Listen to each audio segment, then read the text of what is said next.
L'abribus est tout un symbole en Martinique. Ce lieu de rassemblement des jeunes aurait tendance à exprimer leur détresse.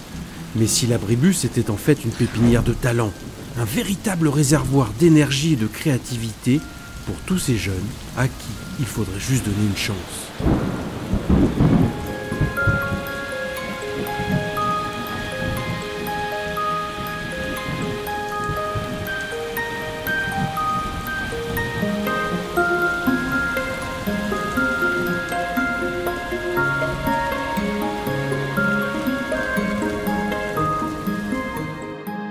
Alors, comment donner ce petit coup de pouce ? La mission locale Nord Martinique a mis en place une action spécifique, exceptionnelle en France, pour favoriser l'entrepreneuriat.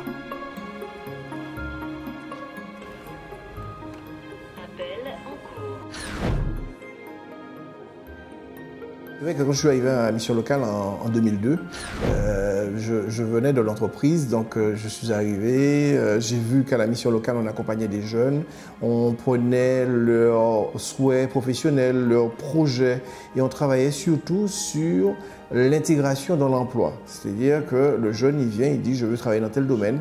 On ne cherche pas à savoir s'il a les capacités pour créer et autres, et on le positionne auprès d'un employeur. Et moi, j'étais chef d'entreprise à 24 ans et ça m'a toujours un petit peu interpellé de voir que certains jeunes, avec leurs capacités, avec leur savoir-être, pourquoi ces jeunes-là ne créaient pas leur activité. Expérience personnelle aussi. Instruction des demandes de financement. Et dans la réflexion, on a eu l'idée de mettre en place un dispositif de création d'entreprise. Donc dès 2003, on a démarré un dispositif de la création, sur la création d'entreprise et nous avons embauché un conseiller en création d'entreprise qui a que pour fonction l'accompagnement des jeunes qui ont une idée, un projet, mais des fois même pas le projet, mais une idée de projet. Alors aujourd'hui, j'attends de la mission locale qu'on m'aide à développer mon projet, mon activité professionnelle que j'ai en tête depuis plus de 2 ans. J'attends de vous, Monsieur Sainte-Rose, que vous m'aidez à mettre mon projet en marche, mon activité à la développer comme il faut et de faire de mon rêve une réalité. Nous sommes vraiment dans la dynamique où le jeune est au centre du projet, de son projet. Et nous devons mobiliser tous les acteurs autour de lui pour que ce projet devienne une réussite. Et surtout que ce jeune, en créant son entreprise, puisse embaucher d'autres jeunes. Et ça fonctionne très très bien avec nos jeunes créateurs d'entreprises sur le nord de la Martinique. Alors, nous allons faire au prochain rendez-vous, votre diagnostic personnel, à savoir qui vous êtes par rapport à la création que vous voulez faire. Et ensuite, nous allons, si tu veux, nous allons mettre une date limite qui est de 4 mois. Parce que moi, je considère qu'au-delà de 4 mois, il y a une déperdition d'énergie. Vous m'avez dit que ça fait 2 ans que vous avez l'idée de création. Maintenant, je pense qu'il faut y aller. Et donc, nous allons tout mettre en œuvre pour que dans 4 mois, vous ayez votre entreprise. Un challenge, 4 mois pour en faire une entreprise, ça ne fait pas peur? Non, je suis prête à remonter le défi. C'est ambitieux comme projet. Est-ce que tu es jeune?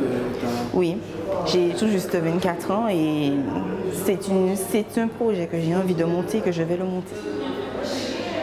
Volonté à fond, quoi. À fond, déterminé.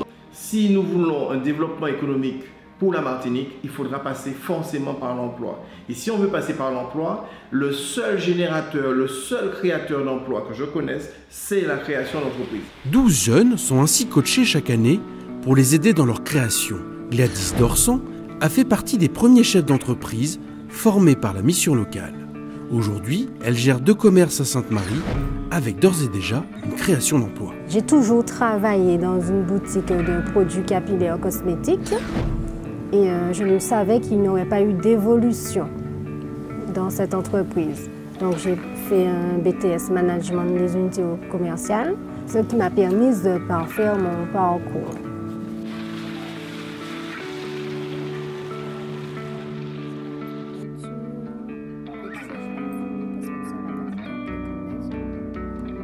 Je me bats pour ma fille. C'est pas toujours évident parce que bon, il faut être mère et en même temps chef d'entreprise. Et c'est pas toujours évident de pallier à cela en fait. Et il faut savoir faire vraiment la différence quand on arrive au boulot, si on a les problèmes personnels, il faut les oublier en fait. Et c'est ainsi qu'on va réussir à développer. C'est-à-dire que si on n'arrive pas à développer ou à créer un vivier de chefs d'entreprise, nous n'arriverons pas à résorber le chômage sur nos territoires, le chômage qui est endémique et surtout qui est un chômage structurel parce que ce chômage ne diminue pas, ne baisse pas. Vu la taille du territoire, il faudra créer des mini-entreprises, des micro-entreprises, des très petites entreprises. C'est ça notre tissu économique. Si c'est à refaire, je le ferai. Je le referai vraiment. 100%, je le ferai, ouais. Pourquoi? Parce que c'est quelque chose que j'aime, entreprendre, prendre des décisions. Voilà, c'est ça en fait. C'est vraiment le milieu de la coiffure avec tout ce qui englobe en fait les difficultés et les facilités en fait. Voilà, c'est ça, j'aime bien tout ça. Tous les jours, je viens, je me lève, je viens bosser. J'ai pas d'heure de faim parce que justement, j'aime ça en fait. Voilà. Quel conseil tu donnerais à un jeune qui souhaiterait entreprendre demain ici en Martinique? De tenir le coup. Il faut tenir, il faut être motivé, volontaire, sérieux surtout. Et d'y aller, de ne pas hésiter. Voilà, c'est juste ça. Avec l'audace, on y arrive. Pour la première année, la mission locale Nord participe au championnat national Entreprendre pour apprendre. La mini-entreprise Soable a concouru avec son projet de réseau social permettant de mettre en relation personnes handicapées et personnes valides pour des loisirs ou un peu de temps partagé. Soable, c'est vraiment le cas typique de ces entreprises que nous appelons de nos voeux, c'est-à-dire ces entreprises qui vont sur des niches de marché, qui ont des jeunes qui ont une idée, cette idée germe et cette idée peut permettre à 5 ou 6 jeunes de vraiment vivre de leur activité et de se positionner sur une niche de marché. Là, ils sont en train de travailler avec des personnes en situation de handicap, des personnes, des seniors, des personnes âgées et ils ont une prestation qui correspond à ce type de marché un petit peu exigu mais en devenir. Et je crois que nous faisons tout pour favoriser ce type de création d'entreprise, ce type d'activité. Soable remporte la finale en Martinique. Il faut désormais défendre le projet auprès d'un jury sur Paris contre 78 mini-entreprises venues de toute la France. Ryan, concentrez-vous aussi sur le... Quoi? Concentrez-vous aussi sur votre parcours, ça compte énormément. Ce que le parcours vous a apporté. Et à partir de maintenant, on sourit. À partir de maintenant, on sourit. On est dans le combat. Mais dans le combat, gentil. Donc on sourit. Donc, enfin, ils sont très détendus parce qu'ils connaissent bien le timing, ils connaissent bien leur texte. Je crois qu'ils se sentent prêts en tout cas. Voilà, ça c'est important. Ça. Et que vous mesurez l'évolution par rapport au début du projet, par rapport au début du projet jusqu'à maintenant, vous mesurez l'évolution, votre évolution. Alors ça c'est important aussi de dire que vous sentez que vous avez évolué. Parce que j'ai un petit là, sa maman me dit qu'il a changé depuis qu'il a démarré le projet, il a changé et qu'il est vraiment complètement dans le projet. Mais c'est ça, c'est-à-dire développer chez vous la notion de projet et puis l'engouement, la motivation pour quelque chose. Vous êtes motivé pour quelque chose, il faut le dire, que vous êtes motivé pour quelque chose et que ça, vous êtes vraiment pris dans le jeu et qu'aujourd'hui c'est un projet qui vous tient à cœur et que vous allez mener à terme, quel que soit que vous ayez ou pas le trophée. Donc ça va, pour l'instant on va passer dans quelques minutes, donc le stress ça va, on est prêt et on est prêt à gagner surtout. Ouais. Ce projet m'a apporté beaucoup d'objectifs en fait, une manière d'être focusé sur un sujet, d'avoir à cœur en fait un projet, quelque chose qui chaque matin en me réveillant, je veux aller plus loin et porter plus en fait. Délibération avec l'ancienne équipe, vous êtes les derniers, ça va pas trop long d'attendre avec le vol, tout ça.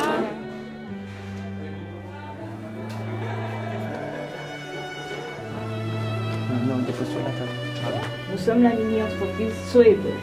Mon équipe se compose de Samuel Vautour, directeur de production, de Dentimil Ryan, directrice générale, directrice financière et administrative, de Teddy Bascou, community manager, de Xavier Dessen, directeur de marketing, et de moi-même, Laurent Dominique, directrice des ressources humaines. L'idée principale nous est venue du film Intouchable, qui a été un film beaucoup connu dans le monde français et qui a touché beaucoup de personnes. Et beaucoup de personnes se sont dit, pourquoi pas aider une personne en situation de handicap autour de moi.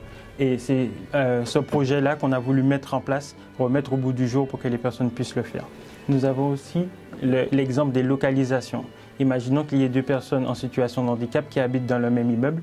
Ces deux personnes peuvent regarder sur leur téléphone et voir qu'il y a aussi une personne en situation de handicap qui habite dans le même immeuble. Souvent, les personnes en situation de handicap sont isolées et ont besoin de passer du temps avec d'autres personnes. Grâce à ça, elles peuvent se rejoindre et passer du temps ensemble. Donc, c'est un projet sur lequel on a beaucoup bossé et c'est un projet sur lequel on est fiers en fait. Et qu'on ait le trophée ou pas, on va continuer de manière à pousser la population à avoir un autre regard sur le handicap et à pouvoir aider les personnes en situation de handicap.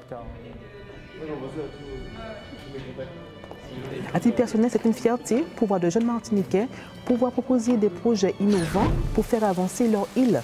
Parce que nos jeunes ont du talent et quand on voit les projets de l'application qui sont développés, on se dit que la Martinique a de beaux jours devant elle. Des talents qu'il faut soutenir et former pour aller encore plus loin. À Montréal, au Québec, la mission locale Nord Martinique a accompagné 12 jeunes pour structurer leurs rêves. Ces entrepreneurs de 18 à 26 ans ont bâti des projets économiques dans le domaine de la santé, de l'environnement, du tourisme ou encore de la gastronomie. Ils participent à une formation sur le thème du leadership, dispensée par des conférenciers universitaires, appuyés par des témoignages de réussite personnelle.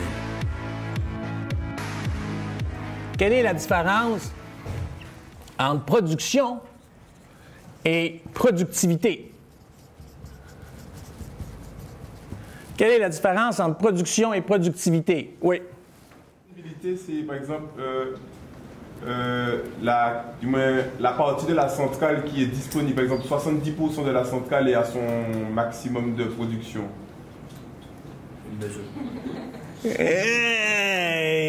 OK. Oui, je produis 5 chaises. Puis j'ai eu besoin d'une seule personne. Ma production est tombée de moitié. Ma productivité a monté en flèche. Donc, dépendant de mes stratégies corporatives ou autres, je vais peut-être décider de diminuer peut-être ou d'éliminer certaines parties de ma business pour me concentrer sur mon core business qu'on appelle, afin d'augmenter ma productivité. Donc, mauvaise répartition des compliments. Explique. Par exemple, il y a un travail de groupe, une seule personne a été complimentée et pas les autres. Excellent. C'est l'effet du feedback qui devient négatif. Je donne un feedback, une rétroaction positive à un employé, puis finalement, ça va s'avérer négatif comme effet. Donc, 5 minutes de réflexion en équipe, c'est parti, essayer d'identifier 3 situations.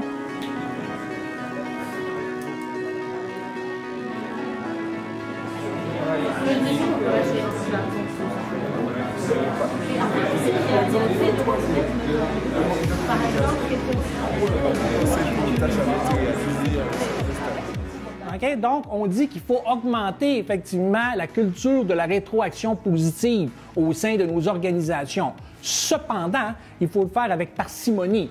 Trop, c'est comme pas assez. Mais il faut être prudent. Donc, trop donner de feedback positif, ça perd de sa crédibilité.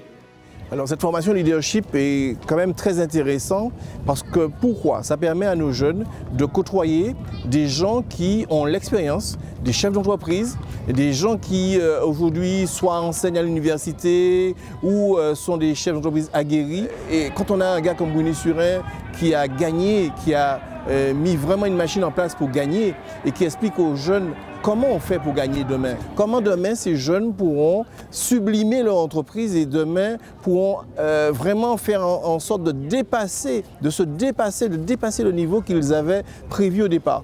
On a un projet, on y croit, on travaille fort, on persévère, on le réalise. Aussi simple que ça. À l'âge de 17 ans, je dis, je vais être comme Carl Lewis. Je vais être capable de sauter aussi loin que lui et je vais être capable de courir aussi vite, sinon plus vite que lui. Mais moi, j'étais dans un milieu défavorisé. Je n'avais pas de moyens. J'avais $0. Mais je me suis accroché à mon rêve. Il y a eu beaucoup de travail. Il y a eu beaucoup d'embûches. Puis ça m'a pris 15 ans à réaliser mon rêve. Donc, moi, je dis que tout le monde peut. On se retrouve en 99. Je termine la course. Je vois sur le tableau Surin, Canada, 2e. Il y avait l'Américain Morrisville qui avait gagné en 9,80. 9,84 sur le coup. J'ai pas compris. J'ai juste vu que j'ai gagné la médaille d'argent. Après, on fait les entrevues. On fait la cérémonie de médailles. C'était le party, là. C'était le fun. Wow! Puis les médaillés, ils se font tous tester. Là, je suis dans une salle. J'attendais mon taureau. Pour le dopage, ouais. J'attendais mon taureau. C'est comme si je redescendais sur terre. Là, savez-vous qu'est-ce qui est arrivé? Je voyais les images, tout d'un coup. Le petit jeune à 17 ans qui regardait la télévision, qui a eu son rêve et que la société lui disait non. La société lui a fermé la porte. Quand j'essayais de faire de la compétition, on riait de moi, mes compétiteurs riaient de moi. T'étais un loser. Je dormais dans les stations de train. C'était fou, là. C'était fou. Mais 15 ans plus tard, c'était comme un cinéma, un film. Puis l'image terminait par mon entraîneur qui m'avait dit, à l'âge de 17 ans, "The me I see is the me I'll be." Moi, je voulais demander lors de l'intervention, la différence. Moi, j'ai de l'ambition. Je ne veux pas dire que j'ai un rêve. Okay. Moi, je pense que les jeunes en Martinique, il y a quelque chose qu'on appelle le syndrome du spectateur. On préfère regarder les autres faire que de se mettre en avant. Et avec les différents intervenants qu'on a pu avoir lors de cette formation, j'ai constaté qu'on pouvait partir de rien et au final avoir tout ce qu'on souhaitait, même bien plus. Donc, pourquoi pas moi? C'est ce que Bruno Surin essayait de leur dire. Il faudra monter plus haut. Vous êtes là, ok, très bien. Vous avez créé votre entreprise, très bien. Maintenant, qu'est-ce qui va faire la différence avec un autre chef d'entreprise? Qu'est-ce qui va vous différencier de votre concurrent? Qu'est-ce qui va faire en sorte que demain, vous soyez au top niveau et que vous soyez dans une dynamique de réussite et que vous pouvez entraîner des gens derrière vous? Parce que ce que nous sommes en train de faire avec les jeunes, c'est montrer aux autres jeunes que si ceux-là sont capables, eux aussi pourront demain se lancer, se réaliser, avoir leur entreprise et réussir. "The me I see is the me I'll be." Le lendemain, à l'Institut de Leadership, un autre témoignage fort, celui de Jessica Arnois, sommelière québécoise de renom, qui détaille les clés de sa réussite. Faire de l'argent? Êtes-vous d'accord avec ça? Un leader, c'est quoi? C'est un artiste. Un artiste, ça fait quoi? Ça crée. T'as pas besoin de faire une peinture pour être un artiste. Moi, je suis un artiste d'affaires. J'ai une vision. Elle est claire pour moi. Je suis un artiste. Un artiste, c'est incompris. Et c'est souvent pauvre. Au début, OK? Jusqu'à temps qu'il meure et qu'il soit famous. C'est souvent ça, le cycle d'un artiste. C'est injuste d'être un artiste. OK? Mais on a beaucoup de crédits après. C'est qui va chercher les crédits souvent? C'est l'artisan. L'artiste voit, pense. Là, il y a des gens qui comprennent un peu ta vision. Ils ne sont pas certains, mais ils vont la réaliser. Fait qu'ils viennent à côté de moi, puis ils la font. Ça, c'est l'artisan. Ça, c'est ma coach de vie. Une coach business, en fait, pas une coach de vie, c'est une coach business. Est-ce qu'on l'apprend quand on est déjà rendu en faillite ou on l'apprend avant? En affaires, il faut s'entourer, c'est le réseau. Votre clé de succès, là, si moi j'ai tout ça dans mes compagnies, là, puis que j'ai un certain succès, c'est pas moi, c'est mon réseau. C'est le monde avec qui je travaille, c'est le monde qui m'a amené. Quand j'ai un problème, je fais appel aux gens, je ne m'isole pas, même si un leader est souvent seul. Je fais appel à mes artisans et je ne suis pas seule. Ça, c'est mon réseau qui crée mon succès. Moi, c'est ça qui fait en sorte que ma vie est comme elle est. Est-ce que j'ai des embûches? J'en ai plein. Est-ce que je prends ça au sérieux? Non. Quand il est arrivé toutes sortes d'affaires, là, j'ai eu une certaine dose de stress. Je suis allée me divertir. C'est ça, la vie. Moi, mon projet aujourd'hui n'est pas forcément clair. On a parlé de rêve, d'ambition. Moi, je suis plutôt du côté de l'ambition. Donc, j'ai beaucoup d'ambition. Je souhaiterais devenir un personnage important pour mon île, pour mon pays et faire avancer les choses. Donc, avec le leadership, je peux déjà avoir une première vision un petit peu de ce qu'un leader doit faire et peut devenir par la suite. Automatiquement, derrière cette formation de leadership, se pose la question de la réussite. La réussite, il y a plusieurs définitions. Pour moi, la réussite, c'est lorsqu'on a atteint les objectifs qu'on se serait fixés. Beaucoup de gens pensent que la réussite, c'est lorsqu'on a beaucoup d'argent. On peut avoir beaucoup d'argent et être très malheureux avec tout l'argent. Je crois que la réussite passe par une espèce de satisfaction de l'individu par rapport à ses projets de vie, par rapport à ses projets, à son projet à sa projection dans cette société. Et je crois que beaucoup de jeunes réussissent à faire des choses, ne sont pas conscients. Souvent, on n'est pas conscient de sa réussite. Une réussite, elle doit être avant tout personnelle et ça doit être la satisfaction de l'individu par rapport à un projet qui s'était fixé. Séverine est justement un exemple de réussite professionnelle, mais pas seulement. La jeune herboriste produit avec son compagnon les plantes médicinales qu'elle commercialise ensuite. Alors cette structure a été créée grâce à une volonté de bouger les traditions, de remettre au goût du jour aussi une tradition familiale qui est le goût pour les plantes médicinales. Pourquoi on a créé? Tout simplement pour valoriser ce patrimoine et en faire un métier à part entière.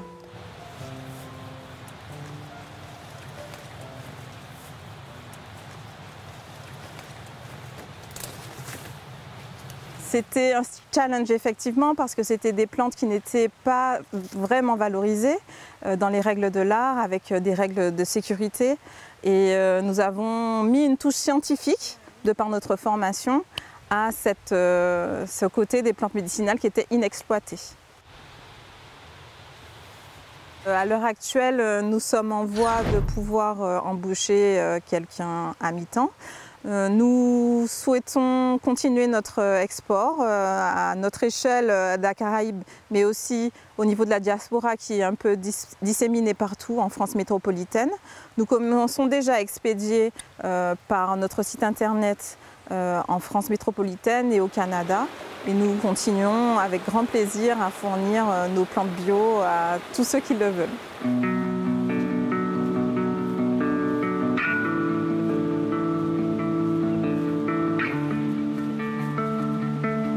Je suis ingénieure chimiste de formation. Quand j'ai commencé à travailler, je me suis rendu compte que ce que je travaillais en produits chimiques ne correspondait pas à ce que je voulais fournir à mes clients. Je me suis rendu compte que j'avais plus une âme à protéger la nature et protéger les hommes. Et malheureusement, je n'ai pas trouvé ça dans le milieu dans lequel je travaillais, ce qui a aussi poussé à la création de cette entreprise qui est certifiée bio pour pouvoir être en accord avec mes convictions et la santé de tout un chacun. L'argent ne fait pas tout. J'ai vraiment la conviction que je peux apporter ma pierre à l'édifice de quelque chose de plus sain, plus en harmonie avec mon entourage et mon environnement. Et je m'épanouis pleinement dans ce que je fais.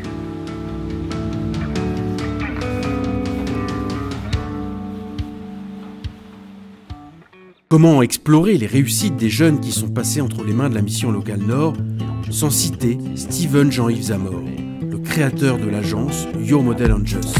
Ce découvreur de talent caste de jeunes mannequins antillais et leur ouvre les podiums des défilés de mode les plus grands couturiers.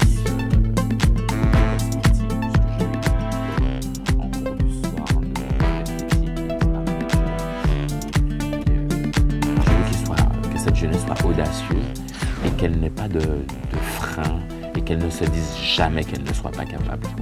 Nous avons des talents, nous ne sommes pas plus bêtes que les autres, nous ne sommes pas moins déméritants que les autres. On a besoin d'être accompagné et d'entendre cette petite voix.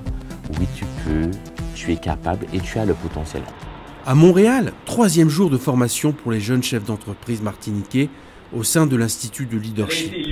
Pauline Marois, ancienne première ministre de la belle province, est l'invitée d'honneur aujourd'hui.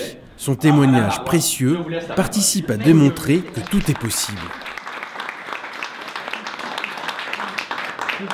Alors, ça me fait toujours plaisir de venir rencontrer de jeunes entrepreneurs et des entrepreneurs ou gestionnaires un peu plus aguerris, puisque j'ai vu un peu vos curriculums et j'ai cru comprendre qu'il y en avait que certains d'entre vous avaient une très bonne expérience dans vos pays respectifs. D'abord, bienvenue aux Martiniquais et aux Martiniquaises. Je dois vous dire que pendant 15 ans, j'ai été séjourner en Martinique pour aller chercher de la chaleur que nous avons l'été, mais l'hiver, c'est moins vrai. Alors, je suis présente ici au séminaire essentiellement pour partager mon expérience de leader au sein de l'appareil politique québécois, si on veut, au plus haut niveau, puisque j'ai été première ministre et j'ai occupé j'ai assumé la responsabilité de plusieurs ministères au sein du gouvernement du Québec depuis déjà 30 ans maintenant. Pourquoi moi je voulais diriger le Québec? Pourquoi je voulais, quand on m'a confié des ministères, pourquoi je voulais atteindre certains objectifs et surtout lesquels je voulais atteindre? Et par exemple, pour moi, comme première ministre du Québec, à chaque fois que j'ai eu à prendre des décisions, j'avais un cadre de décision. La notion principale, peut-être, quand on parle de leadership, c'est la confiance. C'est la confiance qu'on doit dégager, que les gens nous fassent confiance, mais qu'on se fasse confiance aussi. C'est une obligation double, si on veut, parce qu'on n'entraînera pas des gens, on ne mobilisera pas les ressources s'ils ne pensent pas pouvoir nous faire confiance. Et pour pouvoir faire ça, il faut avoir une certaine confiance en soi.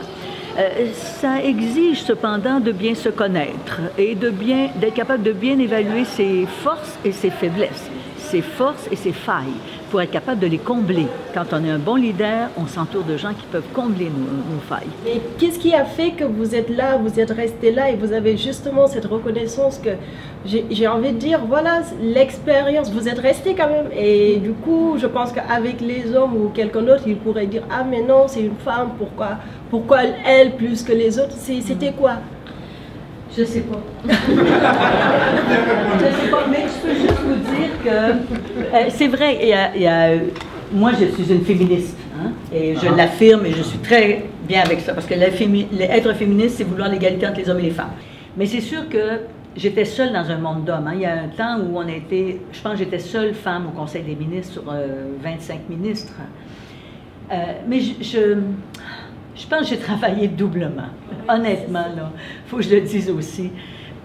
Mes dossiers étaient préparés là, de façon impeccable. J'avais tous les chiffres, toutes les données. Je ne pouvais pas être prise au dépourvu. Quand je l'étais, c'était un échec pour moi. Bon, c'est pas correct parce que on ne demande pas ça à mes amis et mes collègues gars, mais on a ça un peu les femmes aussi chez nous, pour pouvoir, chez nous collectivement les femmes. On a comme besoin de prouver chaque fois. C'est ça la question de confiance dont je parle. Le discours de Pauline Marois aurait certainement pu inspirer Sarah Emmanuel, une jeune chef d'entreprise au caractère bien trempé, dont le témoignage bouleversant est plein d'humanité. Suite à un accident de la voie publique il y a maintenant 14 ans, je me retrouve en situation de handicap. Et là, il faut effectivement continuer à avancer. Ça a été très compliqué au début parce que beaucoup d'entreprises avaient des difficultés à m'accueillir du fait de mon handicap, que ce soit dans le domaine de la formation ou de l'informatique. De ce fait, je me suis retournée vers la mission locale du Nord, qui m'a accompagnée pour la création tout d'abord d'une association qui s'appelle AfroHand, qui a pour destination d'accompagner les personnes en situation de handicap vers l'insertion en entière autonomie. Et puis, tout de suite après, on s'est aussi lancé dans la création de l'entreprise Handicap Vie Accessibilité, qui est une structure qui propose des prestations de services, toujours pour l'accompagnement des personnes en situation de handicap.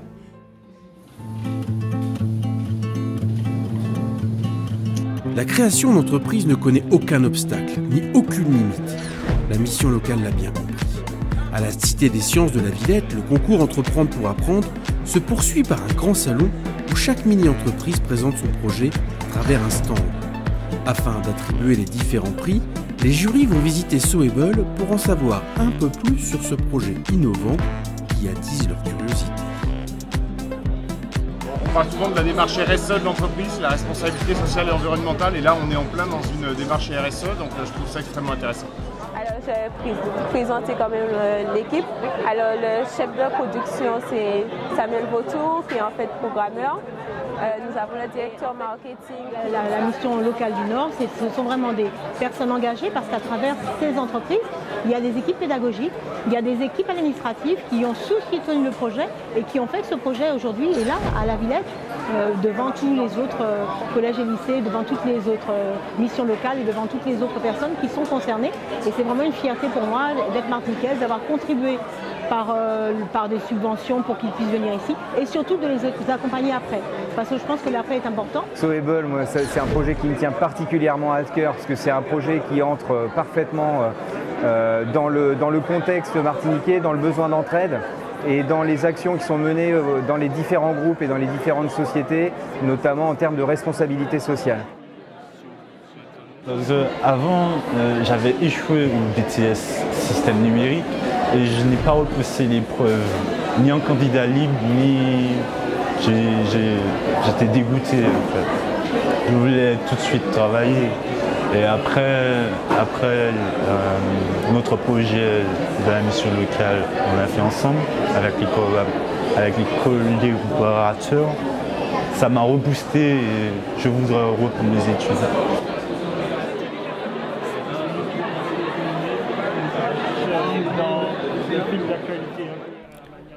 Il y a comme un sentiment de fierté pour ces jeunes, celui de représenter la Martinique. La victoire n'est pas acquise, pourtant, tous ont remporté un premier challenge. L'équipe Soable a su se dépasser pour réussir le pari fou de vaincre timidité et manque de confiance en soi. Qu'est-ce qui restera de cette aventure? T'as dit dans quelques minutes, dans quelques heures, c'est fini. Qu'est-ce qui va rester de cette aventure?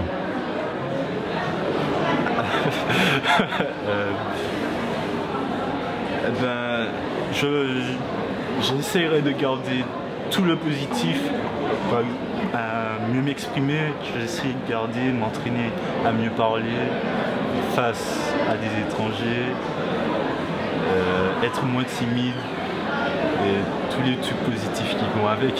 Et nous avons Teddy Basco, qui est Community Management et qui souhaite reprendre ses études. Qu'on gagne ou qu'on perd, je serai toujours fier de moi parce que j'ai beaucoup progressé dans cette aventure et ça change les gens. Et alors, on parlait de créativité, c'est aussi trouver des solutions nouvelles, des solutions créatives pour régler un problème ou pour rendre un service ou pour créer quelque chose qui n'existe pas encore. C'est exactement ce qu'a été capable de faire la société, la mini-entreprise Soable qui nous vient d'arriver. Un réseau social mettant en relation des personnes valides et des personnes en situation de handicap. Une œuvre nouvelle qui donne un grand vide. Bravo à vous!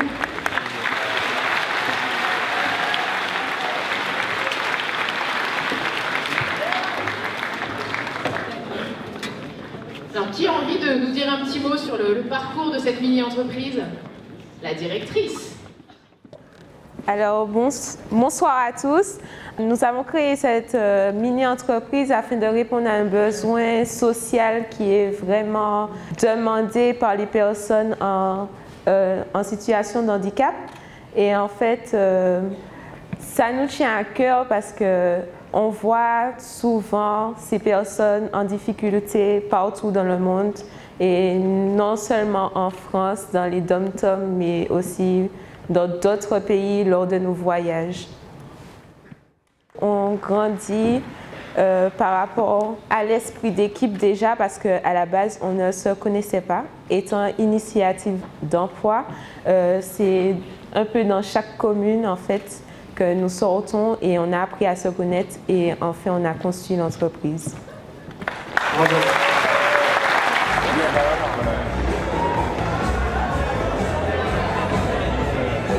Viens avec nous, viens avec nous.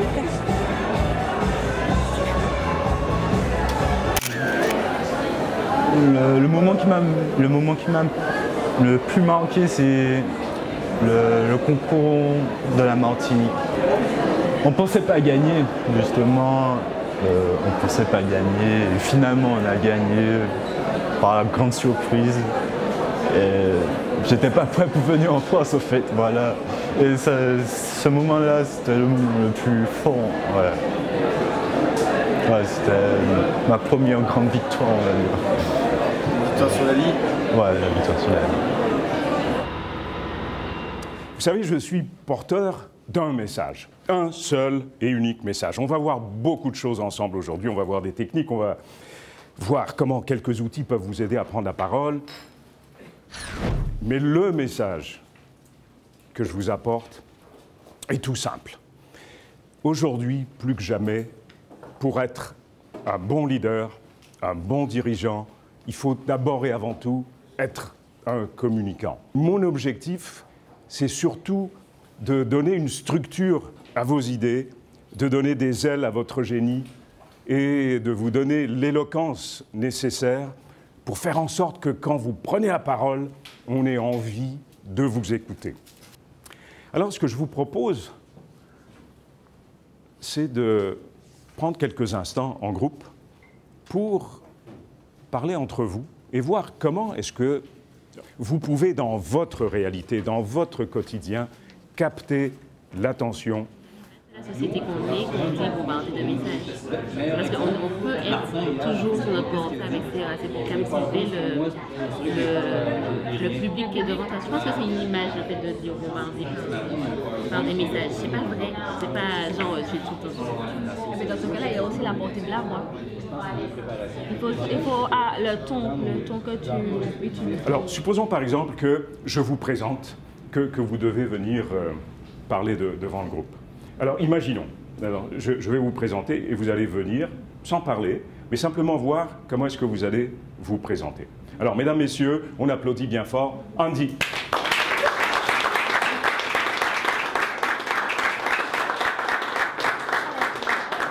Quand arrive le moment où on se présente, il faut prendre son espace. Et comment prendre son espace sans avoir à forcément bouger tout de suite? C'est par le regard.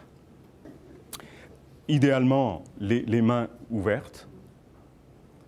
Les mains peuvent aller près du cœur, les mains peuvent aller près de la ceinture, moins vers le bas. On peut avoir une main dans la poche si on est plus à l'aise.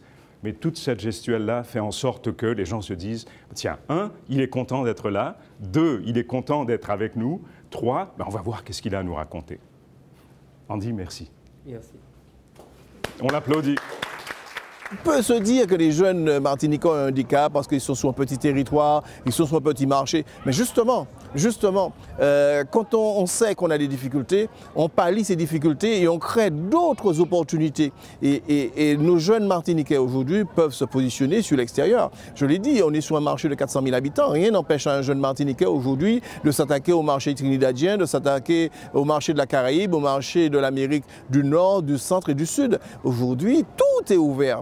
Souvent, on a eu l'habitude de se tourner vers l'Europe parce que nous avons un ancrage français, ce qui est normal, ce qui est peut-être certainement une bonne chose, mais nos jeunes aussi doivent savoir que le monde est à leur portée et que les marchés, il y a des marchés qui sont possibles pour eux. À quel point je vois beaucoup de vendeurs, beaucoup d'entrepreneurs, beaucoup de personnes qui me parlent toujours de leurs produits, mais tout le monde vend un produit, tout le monde vend de la vodka, tout le monde vend des sacs à main, tout le monde vend tout. Moi, ce qui m'intéresse, c'est les histoires en arrière.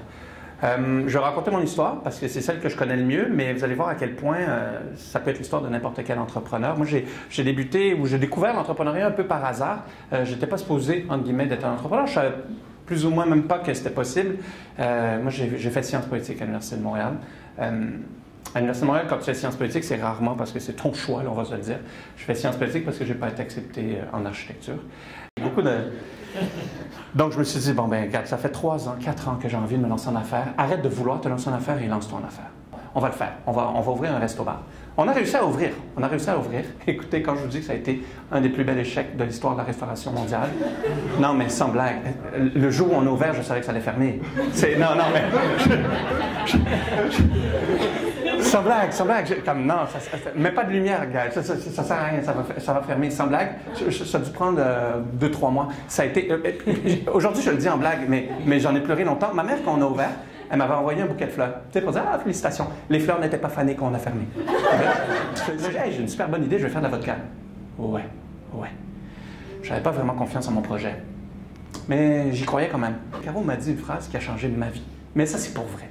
Parce que quand je lui ai dit, je vais faire de la vodka, elle m'a dit, comment ça va s'appeler? Wow, la plus belle leçon de ma vie. Moi, j'avais aucune confiance en moi quand je lui ai dit que j'allais faire ce projet-là. Je ne sais même pas si elle se rappelait de mon nom de famille, puis elle pensait vraiment que j'allais faire de la vodka. Première leçon, aie confiance en toi.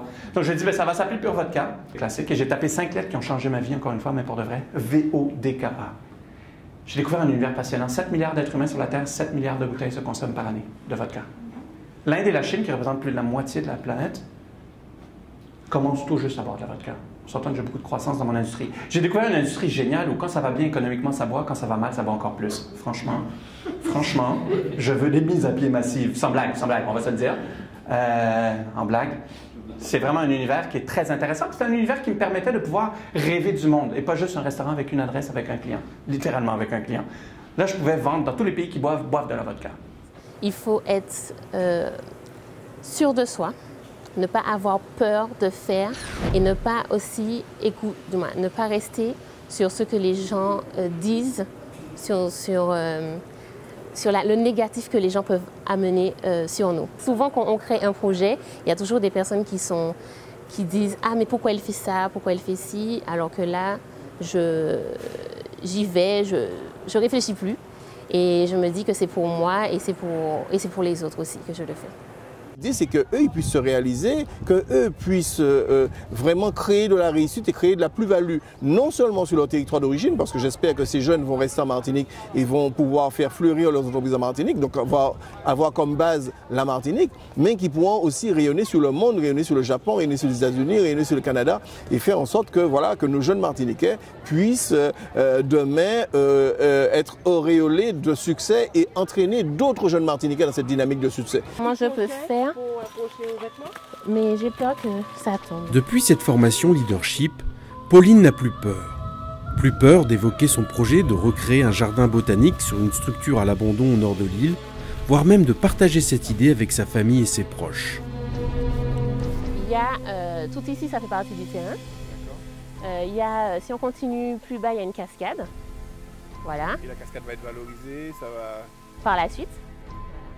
Alors c'est vrai que j'ai fait mes études en Martinique jusqu'au bac. Je suis partie à 17 ans en métropole, continuer mes études.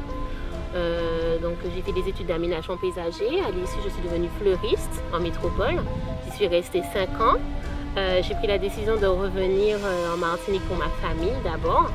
Et puis il me fallait un centre d'intérêt professionnel en Martinique et je me suis dit pourquoi pas me lancer dans ce que j'ai toujours aimé, le jardin, l'aménagement, la déco et la population martiniquaise surtout. Ça se plie, voilà, c'est ça. Je descends avant.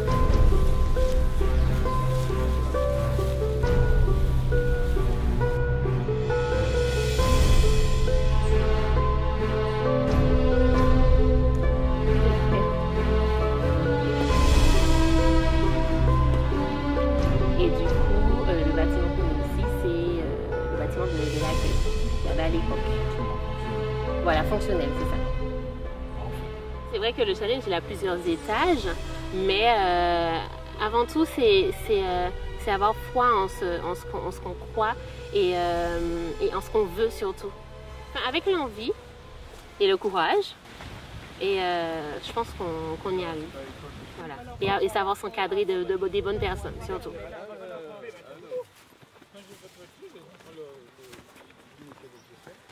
La fierté commence à s'installer. La fierté commence à s'installer et comme je vous disais en amont, je serai là avec elle pour l'aider et pour être fière d'elle, pour être fière d'une jeunesse qui a envie de faire plaisir aux Martiniquais et puis probablement à ceux qui viendront d'ailleurs.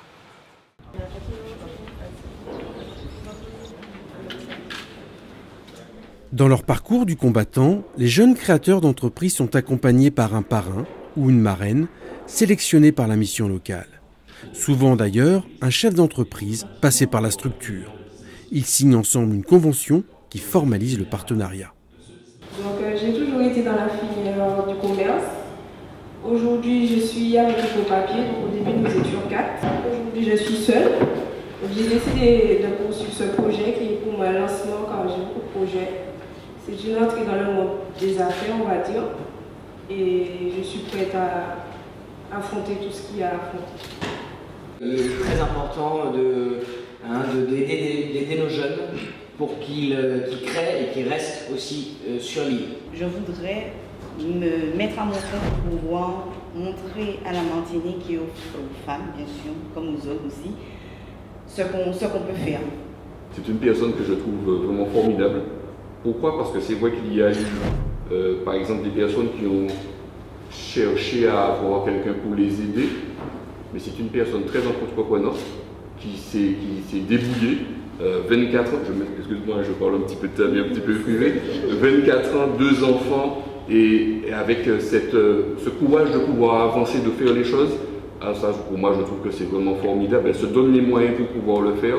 Le viol n'est pas besoin du parrain, et en quelque part c'est son cas. Jusqu'à là, elle arrive à pouvoir se débrouiller. Henri Denis est très efficace, et moi je suis là juste pour soutenir au cas où. Donc je me sens presque inutile. Mais en tout cas, c'est vraiment, elle est à féliciter et tout le monde d'ailleurs. Merci.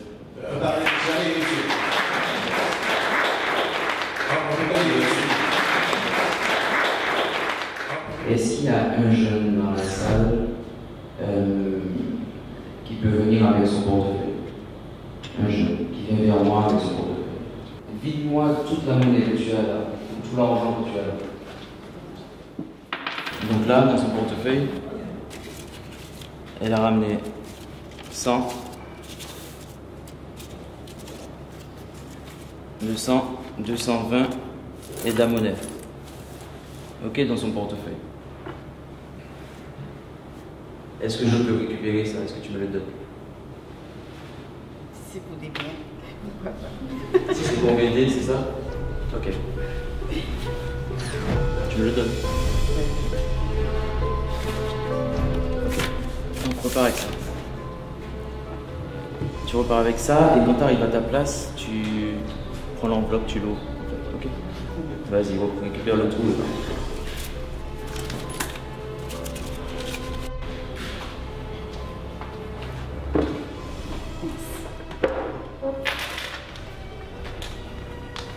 Bien. La dimanche de la fête, en fait, elle est arrivée, je l'ai appelée. Elle s'est levée, elle est venue, elle a des défis dans sa vie, elle a sa situation, elle la connaît, mais quand je l'appelle, elle vient, elle se désigne, moi je lui remets l'argent entre temps, elle ne sait pas combien, ça tu pourras regarder ce que tu as. D'accord? Parce qu'en fait, en réalité, si vous n'êtes pas prêt à perdre, et je vous dis franchement, si vous n'êtes pas prêt à perdre malgré vos défis, vous n'allez pas pouvoir gagner. C'est le nombre de fois que vous allez perdre qui vous fera gagner. Si vous êtes prêt à perdre pour vos rêves, pour votre situation, pour vos objectifs, vous allez savoir gagner. Elle était prête à se débarrasser de 200 €, elle a gagné 100. C'est peu, mais ça fait déjà 100 qu'elle n'avait pas calculé dessus. Elle était prête à perdre, elle était prête à perdre beaucoup plus pour gagner.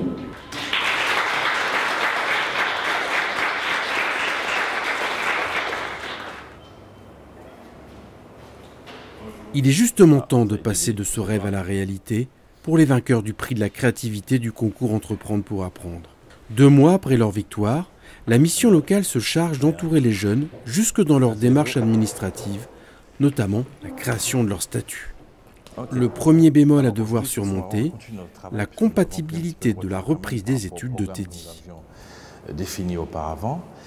Et nous allons voir aujourd'hui le plan de financement. On en revoit, puisque, alors là, je vous demanderai les factures pro forma.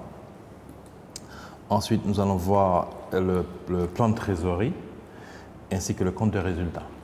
Et au niveau du local, vous avez pu obtenir une autorisation?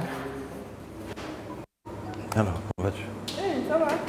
Moi, je reprends les études à Trinité, à François-Fanon, dans le BTS Système numérique. Et en même temps, il y a Sohibel que je vais continuer avec eux. Enfin, je vais essayer de mon possible de jongler études et puis travail. Mais pas forcément maintenant là. On a le temps de décider puisque de toute façon les statuts ne sont pas encore établis. Mais il faut, comme je dis, je n'ai pas de demandeur d'emploi. Voilà, c'est juste ça qui peut surajouter au problème. Je pensais que ça allait s'arrêter là et puis j'allais reprendre mon BTS, mais on a continué, on va immatriculer et on va travailler. Le message que j'ai envie de faire passer aux jeunes qui nous regardent aujourd'hui, c'est vraiment un message d'espoir, leur dire que l'échec n'est pas une fatalité. Aujourd'hui, souvent, dans la création d'entreprise, je vois des jeunes qui échouent. L'échec, c'est la première étape vers la réussite. Ce qui m'a donné confiance en moi, c'est parce que notre directrice repassait son BTS. C'est aussi un peu grâce à elle, un peu grâce à ma mère que j'ai pas flanché. C'est un truc que j'ai créé de moi-même, un truc que j'ai fait. J'ai fait quelque chose sur Terre. Nos jeunes doivent comprendre que la réussite passe par un certain nombre d'épreuves et que nous avons tous une route tracée pour nous et que cet échec est là juste pour nous ramener sur notre bonne route qui est prévue pour nous et qui doit nous conduire petit à petit, pas à pas, vers la réussite.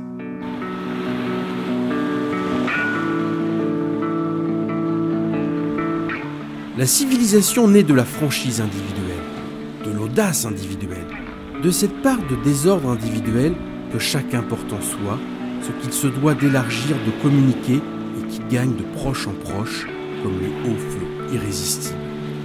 Aimé Césaire, Tropique, 1944.